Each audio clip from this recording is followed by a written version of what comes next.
la parte de dominio de funciones, ¿eh? Entonces aquí miren, bueno, perdón, era la parte de continuidad. No, ya la parte de dominio ya se había dado, ¿verdad? Entonces recuerden, para que una función vectorial sea continua, nosotros teníamos tres condiciones, ¿no? Uno, era que la imagen de la función existiera. La segunda era que el límite en donde usted quería averiguar la función también existiera, ¿verdad? Y otra era que el valor que daba en la primera y en la segunda condición, ellos coincidieran. No sé si recuerdan eso. Bien, aquí tenemos un ejercicio. Dice analizar la continuidad de esta función que tengo aquí, esta. Y esto que ustedes ven aquí, que es la segunda componente, esta. Esto se llama una función a trozos. O sea, ¿qué quiere decir eso? Hombre, que cuando el valor de t es diferente de 3, perdón, la función vale esto. Y cuando exclusivamente t vale 3, es 4. A ver, por ejemplo, si yo les digo, en este caso, ¿cuánto valdría f de 0? En este caso, a ver, ¿quién me dice? ¿O se utiliza la de arriba o la de abajo?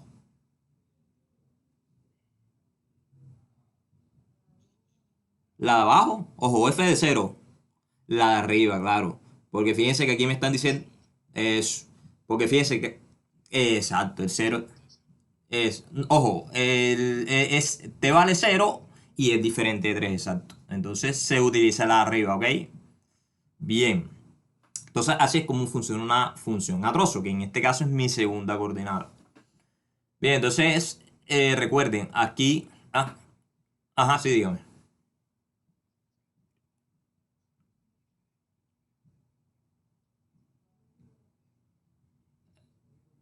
Exacto, ojo, pero es en este caso de este ejercicio, ¿no? Porque yo aquí le puedo cambiar las condiciones e incluso puedo cambiar la función también. En el caso de este ejercicio, sí. O sea, ya el ejercicio le da la fórmula, ¿bien? No siempre. Bien, muchachos, entonces, bueno, recuerden que lo primero que hay que hacer es que la imagen de la función, es decir, de la función vectorial que es esta, existe en 3. Aquí, si usted se da cuenta, claramente existen 3. Simplemente es cambiar el t por el 3 y realizar las cuentas. Mire que esto es 3 al cuadrado menos 1. Aquí me queda 8, ¿verdad? 9 menos 1, 8. F de 3. Ojo, la función me están diciendo que en 3 exclusivamente vale ¿cuánto? 4. Por eso es que aquí vale 4, ¿no? Porque es f de 3. Y bueno, y esto aquí es menos 1, porque es una función constante. Es decir, que f de 3 existe, ¿verdad? Y me queda este valor que tengo acá. Bien. Entonces aquí ya yo digo que la primera condición se cumple, que eso era lo que se decía. No sé si hay alguna pregunta con respecto a eso, chicos. Todo claro. Bien. Entonces, ahora, recuerden la segunda condición, que era mirar si el límite de t cuando tiende a 3, perdón, de f, cuando el t se aproximaba a 3 existe. Es decir, si este límite que tengo acá, o sea, daba algún vector. Entonces, miren, aquí yo les coloqué unas cuentas. Recuerden que cuando uno va a calcular el límite, uno calcula el límite de cada una de las funciones componentes de la función vectorial, es decir, la de esta, la de esta y la de esta. Bien. Aquí, bueno, aquí tengo el límite del primero, hago la cuenta, aquí simplemente he realizado una sustitución, aquí me queda 8. Y a ver, yo les pregunto, con respecto aquí en la segunda componente, que creería yo que es donde está el problema. ¿Por qué? Fíjense, yo utilizo la de arriba y no la de abajo. O sea, porque aquí no coloco 4 y coloco simplemente la función de arriba. ¿Quién me dice cuál sería esa razón? A ver.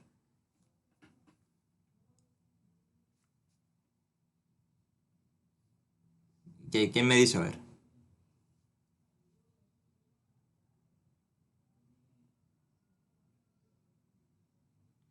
A ver, yo les pregunto, ¿cómo se lee, digamos, esto que está aquí, digamos, esta expresión o esta notación, ¿cómo se lee?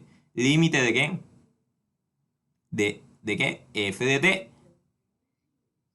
Exactamente, cuando t tiende a 3. Ojo, cuando a mí me dicen que t tiende a 3, significa que se aproxima a 3, no que es 3. ¿Sí está claro eso? Repito, o sea, cuando a mí me dicen que t tiende a 3, fíjense que yo nunca he dicho cuando t es igual a 3, sino t cuando tiende a 3, es decir, cuando se aproxima a 3. Es tal cosa, ¿no? Esto lo que me dice, chicos, es que el t es próximo a 3 más no es 3. Por lo tanto, el t tiene que ser diferente de 3 siempre. Exacto. Bien, entonces por eso, claro, aquí como t es diferente de 3, es por eso que yo utilizo la de arriba, bien, y no la de abajo. Es claro eso, ¿no? Y bueno, ya después cuando usted tiene este límite que tengo aquí, ¿verdad? Aquí lo que usted hace es calcular este límite. Esto ya lo habíamos hecho en clase. Si recuerden que aquí uno factorizaba o aplicaban la ley del L'Hopital, que también lo habíamos dado en clase. Es decir, que aquí me queda ¿cuánto? 6. ¿Verdad? Fíjense, aquí cancelo, cancelo, después sustituyo y me queda 6. O sea, ya tenemos entonces el límite de la primera y la segunda componente. Bien. Y por último, bueno, el límite de una función constante es ella misma, es decir, es -1. En general, o resumiendo, yo tengo que el límite de la función vectorial, bueno, aquí me faltó la flechita acá arriba, sería 8, claro, porque es el límite del primero, ¿no? El segundo límite me quedó 6, miren que aquí está, y este aquí sería -1. Bien. Ahora, la tercera condición sería mirar que lo que me quedó aquí en la segunda coincide con la primera, o sea, lo que me dio en la primera, es decir, estos dos vectores. ¿Son iguales o no? Serán iguales estos dos vectores, este y este. Esa es la tercera condición, ojo, que no es exacto. Fíjense que aquí se diferencian en la segunda componente. Bien. Pues exactamente, este 1 es 4, ojo, tiene que dar igual los tres. Conclusión, usted puede decir que la función no es continua en t igual a 3, porque la tercera condición falla, que es lo que he escrito aquí. ¿Ok? No es continua en t igual a 3. Chicos, no sé si hay alguna pregunta, alguna duda. ¿Está todo bien? Es más, ok. Es más, le escribí, digamos, hasta. Hice las diapositivas hasta con mi letra para que no me vayan a extrañar.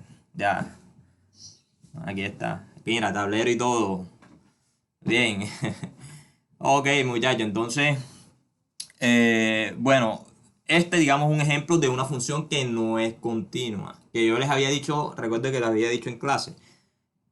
Tal vez la tercera y la segunda condición son las como a veces crean mucho más dificultades que la primera, ¿verdad? Repito, ya con que una falle, listo. La función no es continua. Bien, muchachos, entonces, sí, dígame.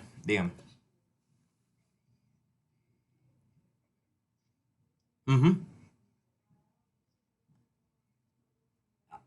No, o sea, esto es del ejercicio. Aquí, digamos, el ejercicio le puedo colocar 5, 6, ya esto es del ejercicio. Es decir, esto es una fórmula que ya da el ejercicio. Pueden existir funciones de otro tipo, es decir, si t es igual a 3, aquí puede valer 5 -1. Esto ya es del ejercicio como tal. Fíjense que hace parte del enunciado del ejercicio, ¿ok? ¿Alguna otra pregunta, chicos? ¿No hay? Bien. Entonces, vamos a mirar otro ejercicio. Miren que, a ver, en el ejemplo anterior, lo que fallaba era la tercera condición, ¿no? En esta va a fallar la segunda.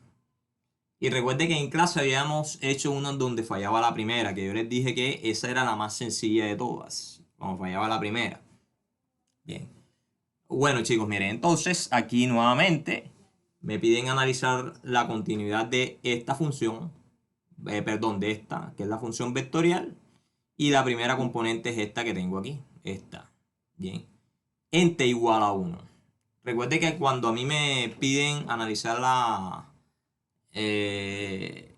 continuidad en un punto, lo que me quieren decir es que si ella tiene un agujero o tiene un salto.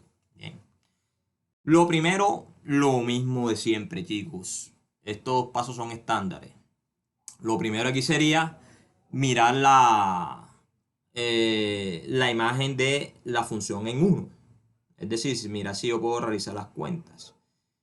Bueno, aquí en la segunda y en la tercera componente no hay ningún tipo de problema, porque simplemente sustituí directamente, o sea, cambiar el t por el 1. Miren que aquí yo hice las cuentas.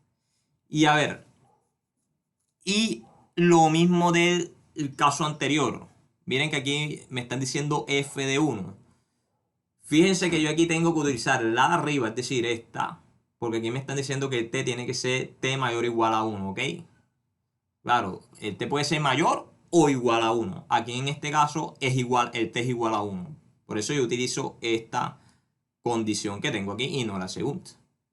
No sé si eso es claro ahí. ¿Si es claro o no? Ok. Fíjense, si aquí me hubiesen dicho que es t mayor estrictamente que 1 y aquí en la parte de abajo que t es menor o igual que 1, entonces utilizo la segunda. Es decir, era simplemente cambiar el f de 1 por el 1. Pero aquí me están diciendo que utilice la primera. Bien, entonces aquí claramente usted mira que se cumple esto. O sea, porque yo pude calcular el f de 1. Listo, ya tenemos la primera condición, se cumple. Vamos a mirar la segunda, que es donde está el lío. Bien, lo segundo sería calcular este límite que tengo acá, este que tengo aquí. Bien, entonces aquí, a ver, chicos, a esto se le llama una función a trozos. Fíjense que la función aquí se divide en dos partes. Para los valores t mayores que 1 o iguales, o cuando los t son menores que 1. O sea, la función, pero se le dice por parte, porque se divide en dos. Chicos, siempre cuando ustedes tengan que t es mayor o igual que 1 y t es menor que 1, o t es mayor o igual que 6, o t es menor que 6, o t mayor o igual a menos 7 y t menor a menos 7, uno aplica algo que se llama los límites laterales. Es decir, calcular el límite por la derecha de 1, o sea, para los valores de t a la derecha de 1 y cuando van por la izquierda. Bien. Entonces, por eso es que aquí yo digo, bueno, calculemos los límites laterales. Porque recuerden, para que el límite de esta función exista, yo tengo que calcular el límite de este, el límite de este y el límite de este. En particular, el límite de esto uno lo calcula usando los límites laterales. Bien, cuando te tienda uno por la derecha y por la izquierda. No sé si eso es claro lo que dije o no. Si tienen alguna pregunta con respecto a eso. Ahora voy a hacer los cálculos.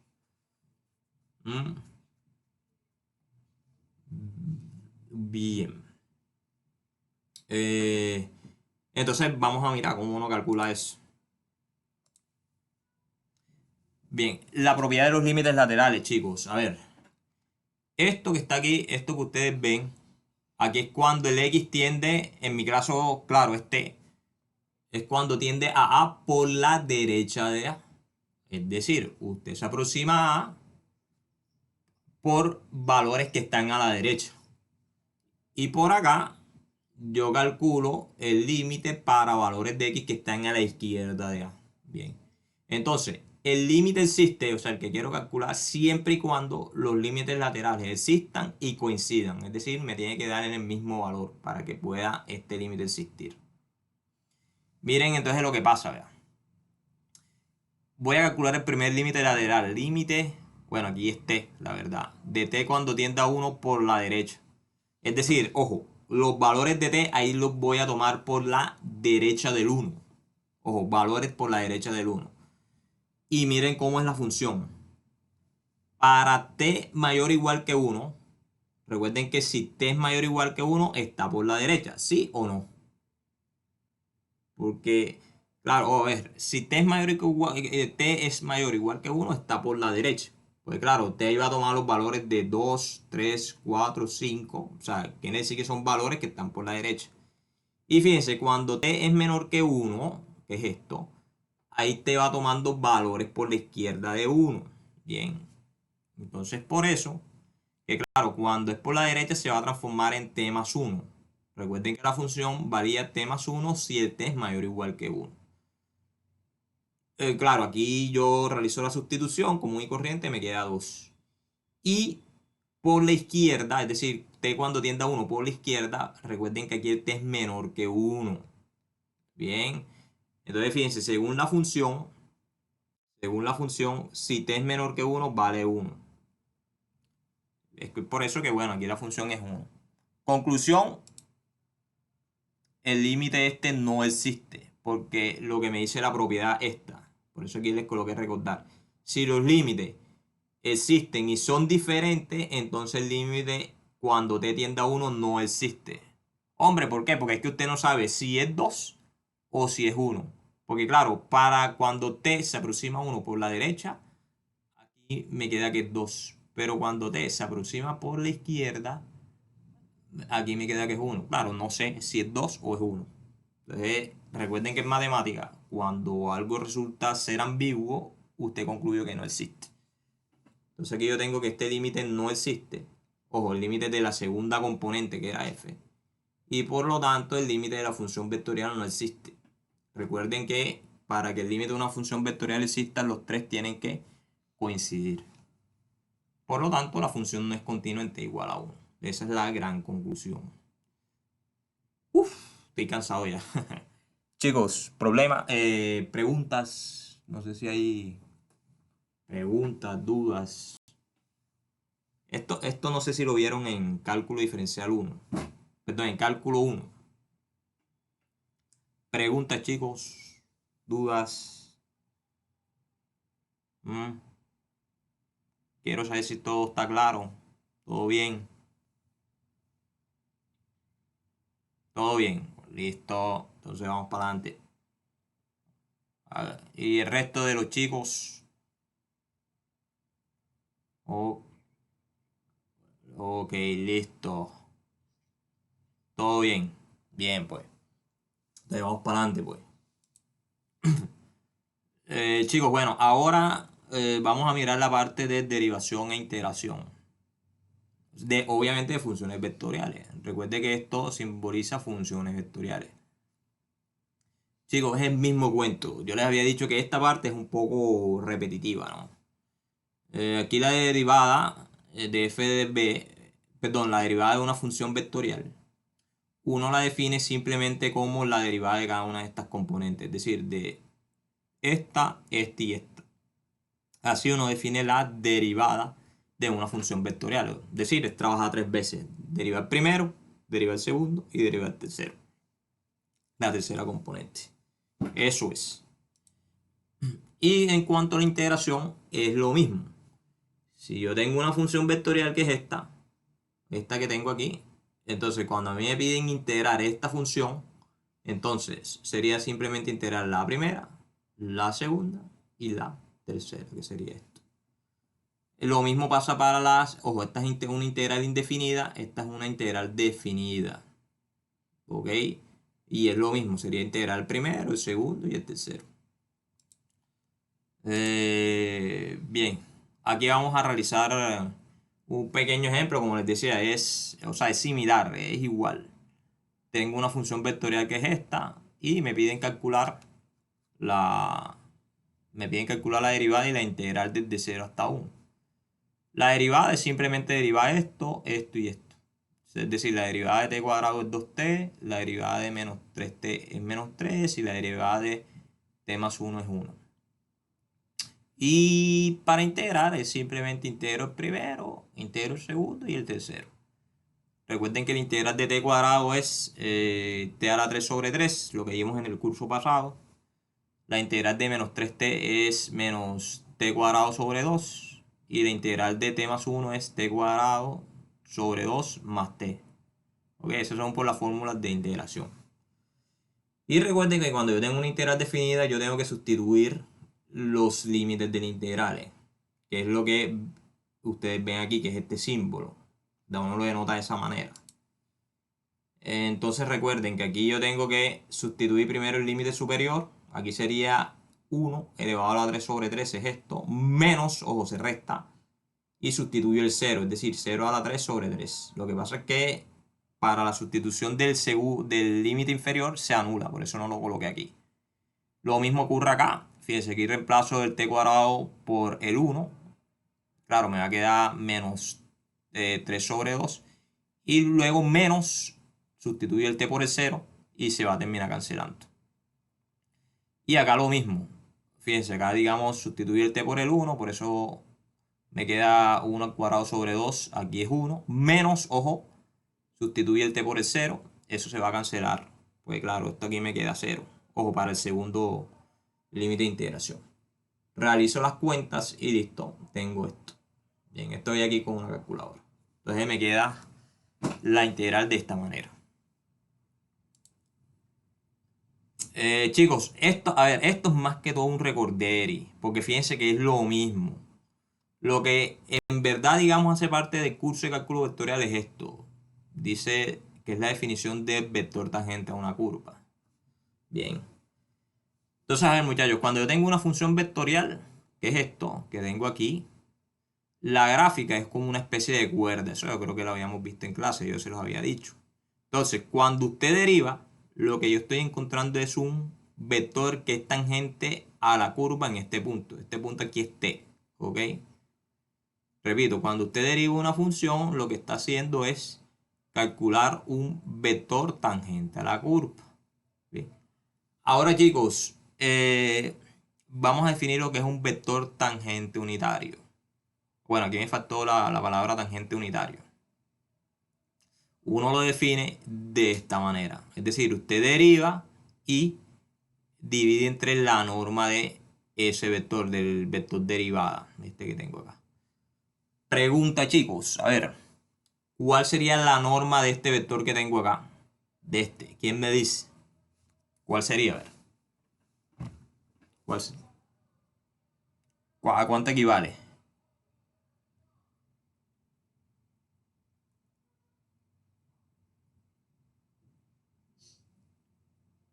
¿Cuánto sería? A ver. ¿O a qué se les parece esto que tengo acá? Esto ya lo vimos en clase. Esto.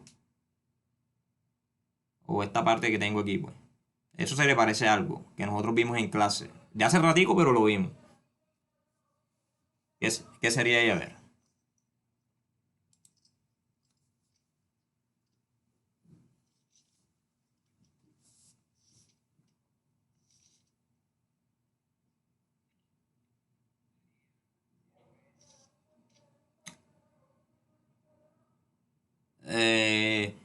No, o sea, no es ojo, no tanto es la fórmula de la norma, no. O sea, mi pregunta es, ¿cuál sería o cuánto vale la norma de este vector que tengo acá? O sea, sin hacer cuenta. Uno ya mirando esta expresión, ya uno puede saber cuánto, o sea, si es 2, si es 3 la norma, si es 4, si es 0.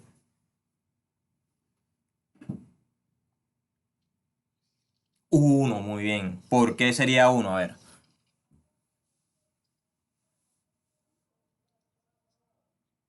Ok, sí, vale 1. Eso es lo que dijo Brandon, ¿no? Brandon fue el que me... Eh, recuerden, chicos, que esto aquí se parece mucho a algo que se llama normalización, ¿no? De un vector, ¿sí recuerdan? Que uno tomaba el vector y lo dividía entre la norma de él, ¿no? Bueno, eso es el vector tangente unitario. O sea, es la normalización del vector derivado, en pocas palabras. Por lo tanto, esto tiene que aquí medir 1. ¿Ok? O sea, la norma de esto, siempre. Bien. Bueno, aquí vamos a hacer un ejemplo sencillo. Es simplemente aplicar esta formulita, chicos. Encuentra el vector tangente de esto que tengo acá en t igual a 1. Bien. Lo primero es derivar la función, es decir, esto que tengo acá. La derivada, claro, porque eso es lo primero que me pide la norma. Perdón, la fórmula. La derivada de 6t sería 6. La derivada de menos 13 es una constante 0. La derivada de, en este caso, 5. Bueno, aquí chicos, aquí sería 5t. Ustedes me van a disculpar. Aquí es 5t. Sí, exacto. Aquí la derivada es 5. Claro, aquí la derivada de esto sería 5, ¿no? Bien. Entonces, eso quiere decir que, ojo, la derivada aquí, fíjense que siempre es constante, o sea, no depende de t. Miren que aquí todas las t desaparecieron. ¿Qué quiere decir eso, hombre? Que cuando yo cambio el t por el 1, me va a quedar el mismo vector. Esto que tengo acá. esto, mire.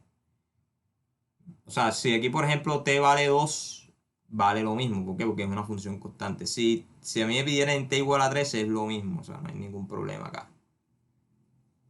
Bien, lo segundo sería calcular la norma de este vector, es decir, del vector derivada. Ahora, ustedes aplican la fórmula. Recuerden que aquí simplemente es elevar al cuadrado cada una de estas componentes y sumarlo. Es decir, aquí es la raíz cuadrada de 41. Por lo tanto, el vector tangente es esto. Porque el vector tangente me dice que simplemente es el vector, que sería este que tengo acá, dividido entre su norma. Miren que aquí eso es lo que yo tengo. O la norma del vector derivada. Como a mí me piden el vector tangente unitario en t igual a 1, claro, entonces quiere decir que es este, porque fíjense que el vector tangente en este caso siempre es constante, o sea, no depende de t, miren que aquí no está dependiendo de t. Entonces, el vector tangente unitario es este, bien. En caso de que aquí, por ejemplo, hubiese sido 6t, digamos, es claro que cuando aquí usted calcula f de 1, usted tiene que cambiar el t por el 1, ¿ok? Y realizar la cuenta. Entonces, ojo, aquí es porque esto es una función constante, me quedó la derivada, pero aquí puede quedar algo que es dependiendo de t. Bien. No sé si hay alguna pregunta ahí, chicos. ¿Preguntas? Oh. Bueno, aquí 6 al cuadrado debe ser 36, ¿no? 5 al cuadrado da 25. Sí, tiene razón. Aquí debe dar 61, ¿no? Me parece. ¿Cierto? Aquí 6 al cuadrado 36, 25. Sí, debe dar 61, me parece. Tiene toda la razón. Sí, sí. Aquí debería ser 60. Sí, debe ser 61, sí. No sé por qué ahí coloqué 41. Bueno, ahí corrigen. Aquí. Lastimosamente no tengo aquí el borrador para. Bien. Listo, chicos. Entonces, o sea, fíjense que si usted, digamos, recuerda lo que ya había dado por allá en cálculo 1, puede, digamos, esto se le hace sencillito. Bien. Vamos a mirar otro ejemplo. Es decir, calcular el vector tangente unitario de esta función. Derivada de t elevado a la 3, ¿cuál sería, chicos? Que es lo primero que me piden, la derivada de esta función vectorial. Es decir, derivada lo primero. ¿Qué me quedaría eso?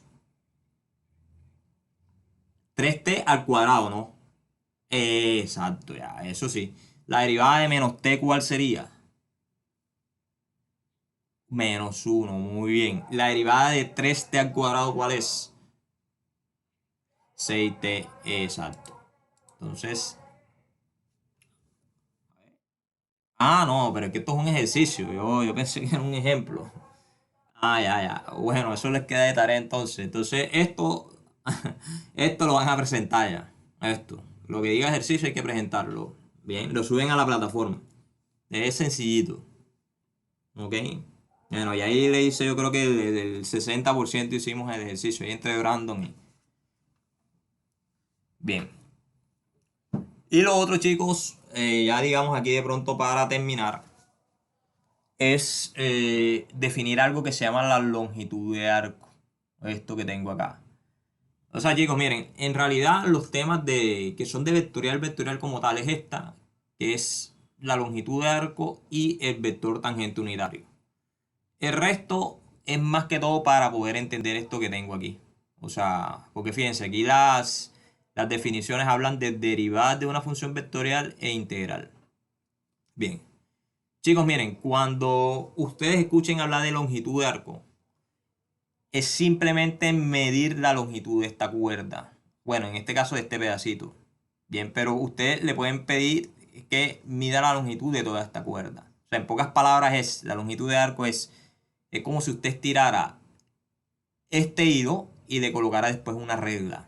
O sea, entonces la medida de ese fragmento de curva es lo que se le llama longitud de arco. Es decir, es como medir, digamos, este camino que tengo acá. Claro, pero usted, digamos, eso no lo puede hacer de forma gráfica porque es un poco complicado. Hay que buscar una forma. Entonces la fórmula es esta, chicos. Es decir, cuando a mí me piden medir la longitud de arco desde aquí hasta acá, sería la integral desde hasta b de la norma de la derivada de la función. Es decir, es esto. Esto me va a quedar la medida de este fragmentico aquí. Bien. Entonces, fíjense que esto es pura fórmula, ¿no? Vamos a mirar, usted le piden encontrar la longitud de arco de t igual a menos 8 hasta t igual a 3 de esta función. Listo, ¿qué es lo primero que habría que hacer aquí, chicos? Para, digamos, yo aplicar esta fórmula. A ver, ¿qué necesito? ¿Qué se necesitaría ahí? A ver. Derivar, muy bien. Muy bien. ¿Cuál sería la derivada de esto? A ver. Derivada de Euler a la t menos t, ¿cuál sería? ¿Cuál sería? A ver. Euler a la t, ajá. Menos. No, no, no. Está bien. Euler a la t. O sea, porque la derivada de ella, exacto, menos 1. Porque la derivada de menos t es menos 1. Recuerden eso. La derivada de esto, ¿cuál sería? Esta sí que hay que pensarle un poquitico. ¿Cuál sería la derivada de esto? A ver.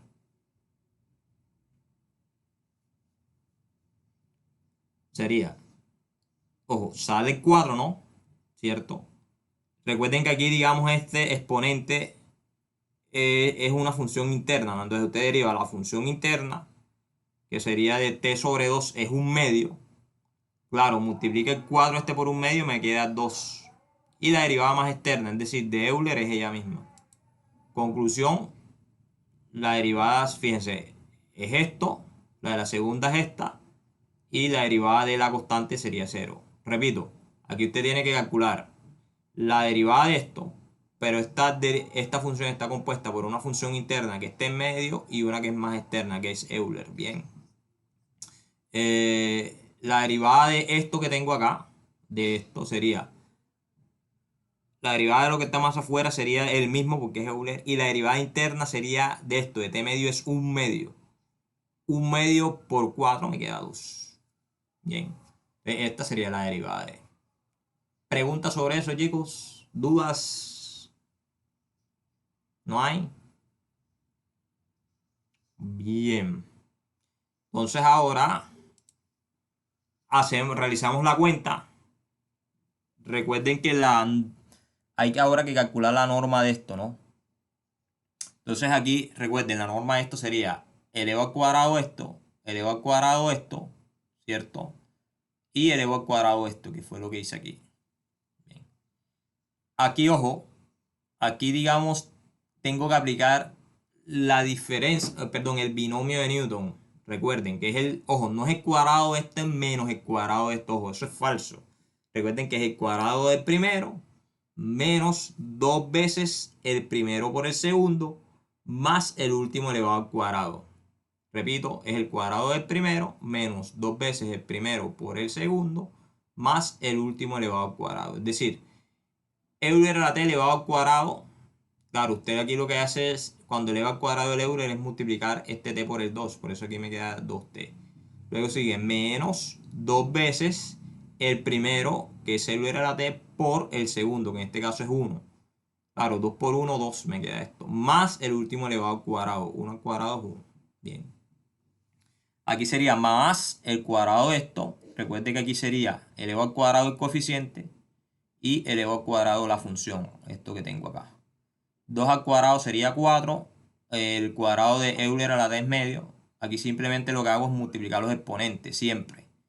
Cuando yo tengo la potencia de una potencia es multiplicar los exponentes. Es decir, t medio por 2.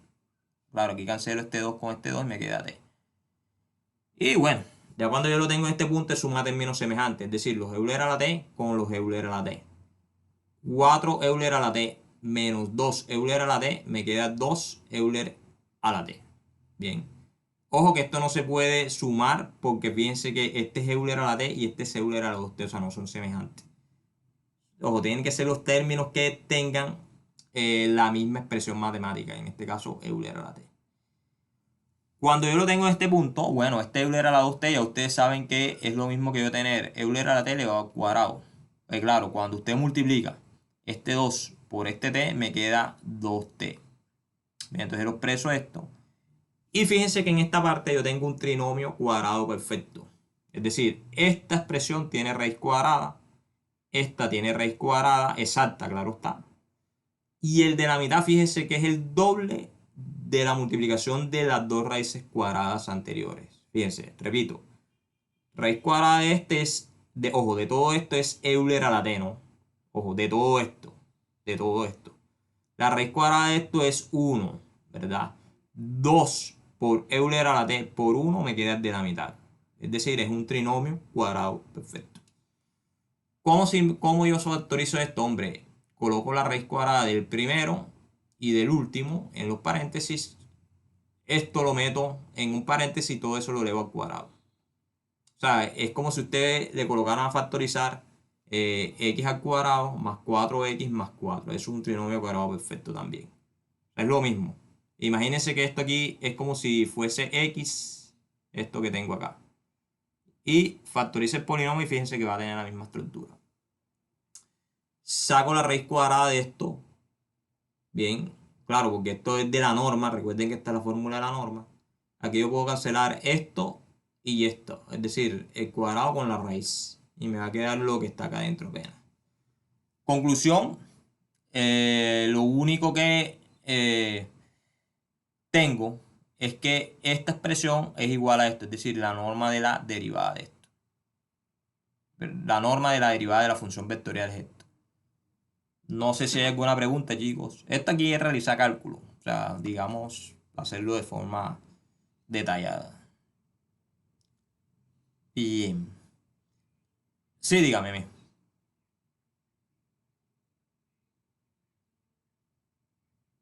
Ok. Aquí uno lo que hace es sumar términos semejantes, por eso aquí lo subrayé, ¿no? Porque fíjense, usted tiene que sumar, ojo, suma algebraica, claro está. Aquí usted tiene 4 Euler a la t y le quita 2 Euler a la t. ¿Cuántos me quedan Euler a la t? Me quedan 2, claro, exacto. Términos semejantes ahí. ¿Alguna otra pregunta, chicos? ¿Dudas? Ok. Bien. Y bueno, aquí ya resta calcular la longitud de arco que vendría dado por esto. Fíjense que es la integral desde A hasta B. Aquí me dicen que va desde menos 8 hasta 3. Aquí está.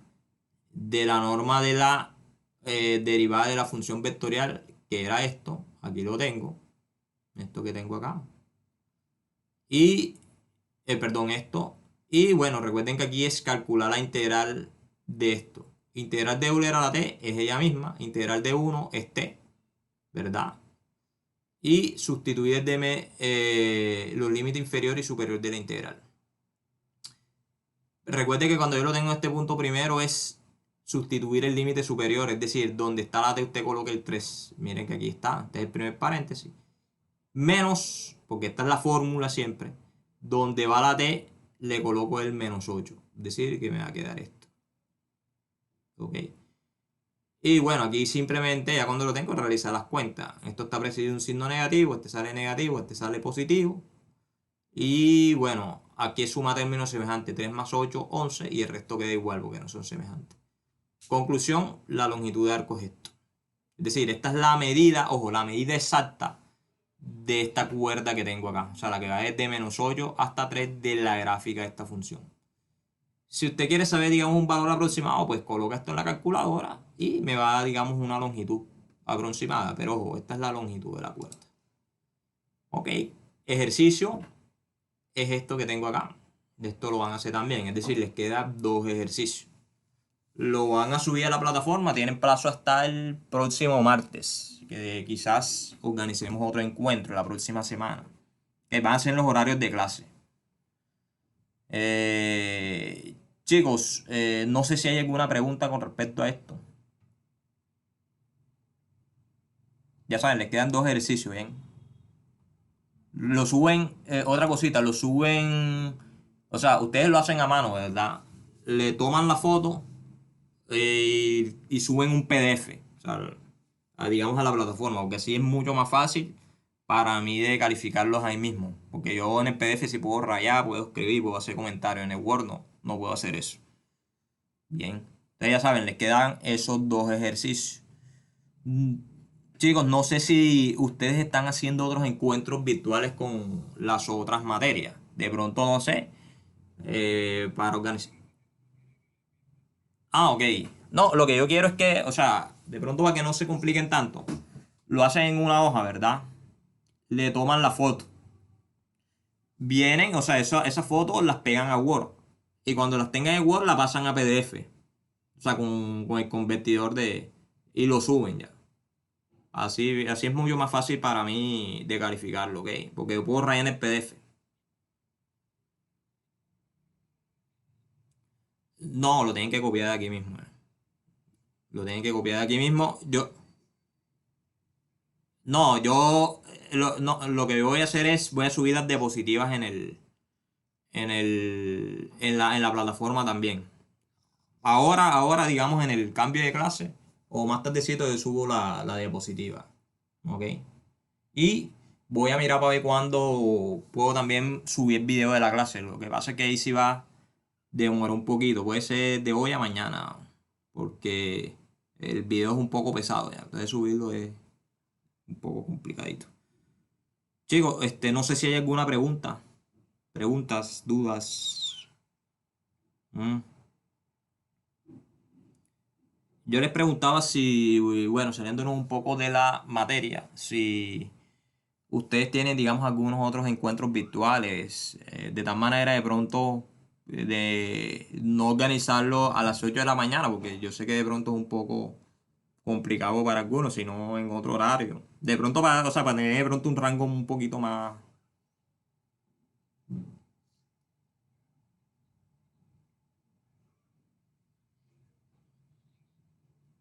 Ok. O sea, la mañana, la de 9 hasta las 10 está ocupada. Ok.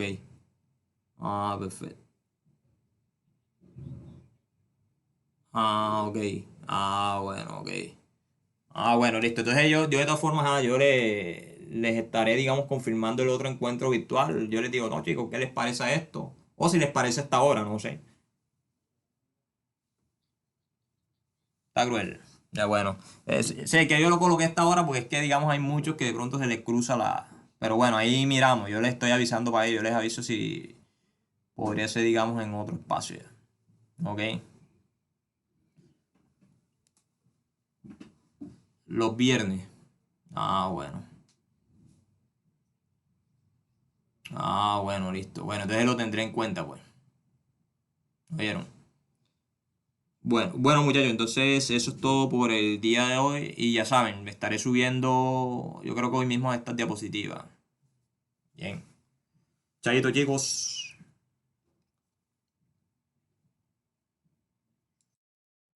Chao, chao, chao.